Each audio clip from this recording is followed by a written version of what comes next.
حضور علیہ السلام سے عرض کرتے ہیں یا رسول اللہ آپ دعا فرمائیں میرے لیے اللہ تعالیٰ مجھے مستجاب الدعوات بنا دے، مستجاب الدعوات بنا دے۔ اب یہ بڑی پیاری دعا ہے۔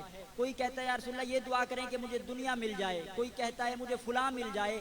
یہ صحابی عرض کرتے ہیں یا رسول اللہ دعا فرمائیں اللہ مجھے مستجاب الدعوات بنائے، یعنی مطلب یہ ہے حضور دعا فرمائیں کہ میں جو بھی دعا مانگوں رب میری دعا قبول فرما لے۔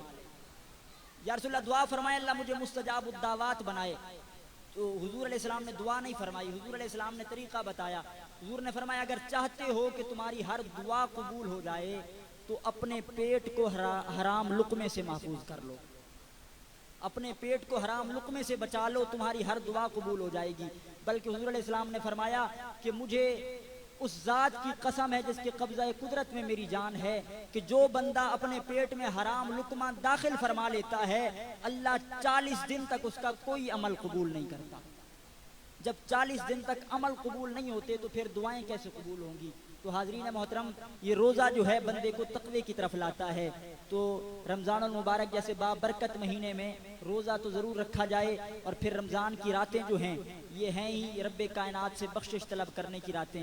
حضور علیہ السلام ارشاد فرماتے ہیں من صام رمضان من قام رمضان ایمانا و احتسابا غفر له ما تقدم من ذنبی، جو رمضان کا روزہ رکھ لے اور رمضان کی راتوں میں قیام کر لے تو اللہ روزوں اور قیام کی برکت سے بندے کے پچھلے گناہ معاف فرما دیتا ہے۔